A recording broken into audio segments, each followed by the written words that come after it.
Hello, everybody. My name is Anthony, and today I'm going to share with you all a bit of a rant video. So, I do gig work in my spare time. One of the apps I use is Roadie. If anybody isn't familiar with Roadie, it's basically an open offer app. And what I mean by that is, unlike Uber or Lyft, in which you sign on and you're given offers and you can either accept or decline them, with Roadie you have access to multiple offers within your area. So you open up the app, and on the map there are bubbles with details in them about the offers. You open up the bubble, you look at the details, it shows you how much you'll be paid for completing the offer, and also details that you might want to know about the gig before you accept it, such as how many items you might have to transport and the dimensions of the items, which is especially important if you do Home Depot gigs, because with those you can transport some pretty big things, like doors and snow blowers and stuff. But you open up the bubble, you look at the price, and you look at the details, and if it's something you want to do, you click the submit offer button, or whatever it's supposed to be. I don't remember what it is off the top of my head. But you hit the button to elect to do the offer, and then you wait an amount of time, and the app will tell you whether you did or didn't get the offer. So I've been doing Roadie for a long time. I've been doing it at least since I returned to Spokane, Washington, which was a couple of years ago in December 2020. So in 2021, it was fairly easy to get offers with Roadie, but nowadays, I would say in the past couple of months or so, and I recorded this video, or I'm recording this video as of January 2023, it's become very difficult.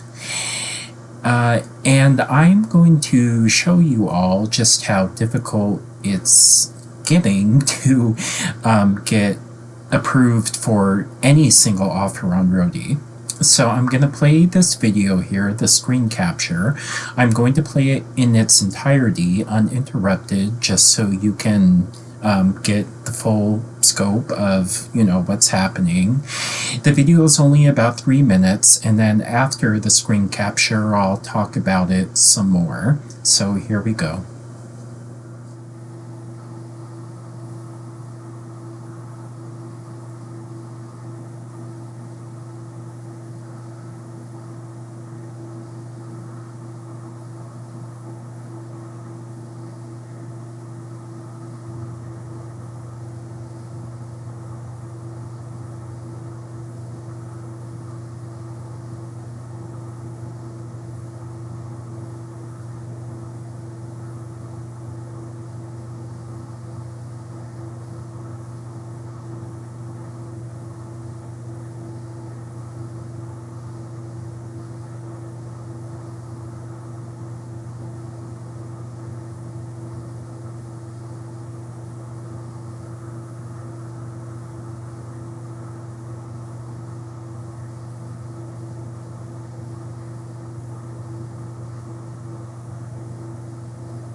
All right.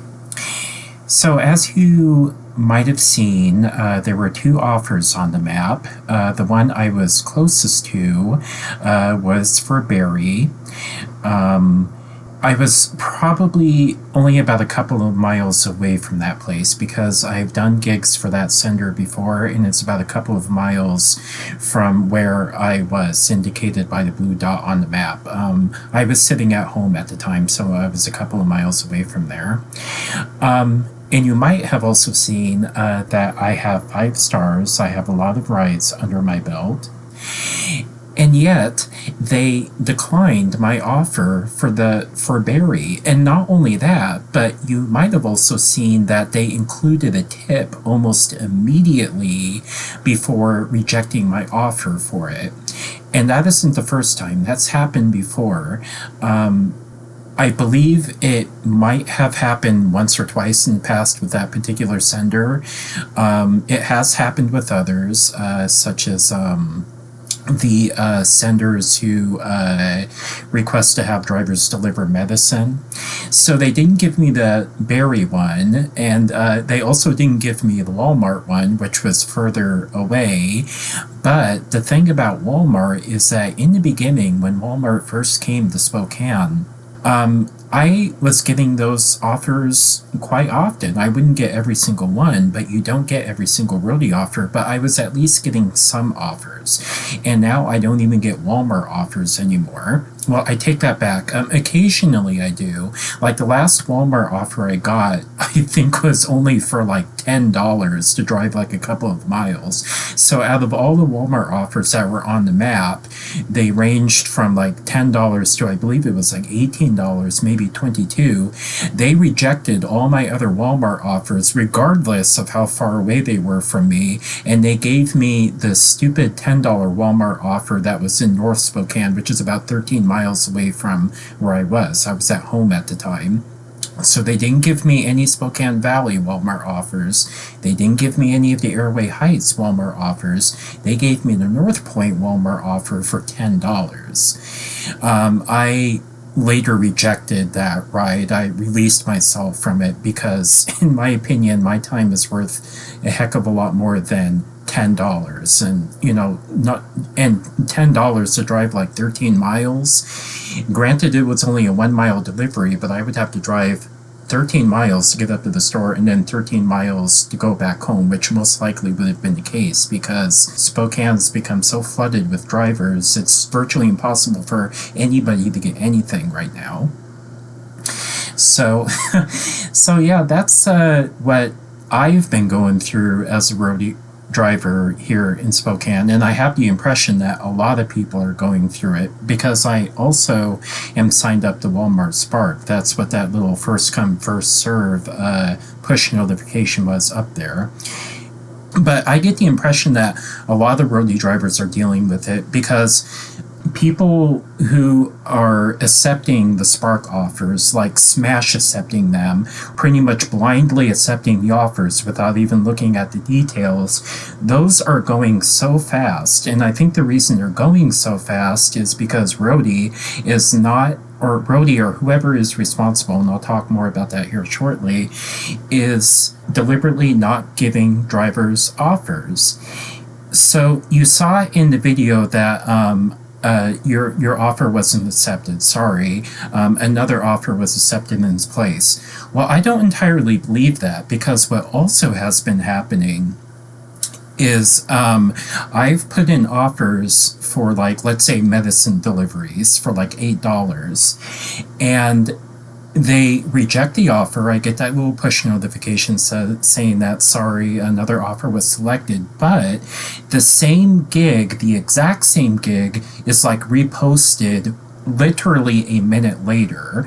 So I find it very hard to believe that the sender gave that gig to another driver and that other driver turned it down and the sender managed to repost it all within a minute. Something like that reeks of favoritism. Yeah, so I get the impression that these senders actually have the ability to choose which drivers they want to select. which is a bit of a problem because here on their website, they state here that while drivers will still offer on gigs, Roadie now matches them with gigs based on their past experience, availability to deliver, and their ability to meet gig requirements. Think vehicle size, driver ratings, what gigs they are already delivering, proximity to pickup location, etc., etc. But they also say here that we understand why letting senders choose their drivers works well for some. Businesses find their people and drivers build relationships. It makes sense. But while that system has made some drivers successful, it has made it difficult for new drivers to join and make money on the platform. In some cases, it even fostered favoritism. Lots of gigs went to some drivers while other drivers were rarely chosen. This new system gives every driver an equitable opportunity to maximize their earnings on the road. So with that, I guess one could argue that, well, the reason you're probably not getting offers is because they're giving those offers to new people, and they want to give the new people more opportunities to make money. So that's fine, but I'm concerned about this part here that says it even fostered favoritism. So are these senders favoring new drivers over the old drivers? I thought everybody was supposed to have an equitable chance to make money. I mean, I guess it would be one thing if I was given 3 or 4 out of 10 offers at any given time and the rest were given to the new drivers, but I haven't even been getting that. There's been days where I've probably put forth like maybe 15 offers and I only got approved for 1 or none. So what's going on here? Is Roadie trying to get rid of the old drivers? Are the senders trying to get rid of the old drivers? And if that's the case, why are they trying to get rid of the old drivers? Does the fact that I have 5 stars and I have all these rides, granted, not every ride was a perfect ride, but, when you deliver things as an independent contractor, not every ride is going to be a perfect ride. Does the fact that I have the 5 stars in ratings mean anything? All that work I did for the company over the years, does that mean anything to them? I guess perhaps maybe not. There's people on YouTube talking about how some of these gig companies might be trying to get rid of the older drivers because they've been around for a while and they know the tricks and tips on how to become profitable, and maybe they're bringing in the new drivers because they're not as knowledgeable, so therefore they're easier to take advantage of. I tend to believe that may be the case. But, I guess I'm just making this video not only to rant, but to show everybody that if you're a roadie driver and you've been doing it for a while, that, your stars, the amount of stars that you have in your ratings, they might not mean much in the long run. And I guess just another example of how these gig companies just don't care about, their independent contractors. And one thing I would like to mention before I let you all go is that maybe the algorithm really has nothing to do with matching drivers at all, and it's really the senders who are choosing the drivers. I didn't show evidence of that in this video. I'm working towards getting some screen captures of that happening, but if you've experienced the same thing and you want to get some screen captures of that happening, by all means, please do so. Because if that is happening, I think we need to get that information out and call Roadie out on their BS. Well, that's all for this video. I hope you enjoyed it. If you were here just for the entertainment of it, if you got some information from it, I'm happy to have given you that information. You all have yourself a good day, and take care. Bye.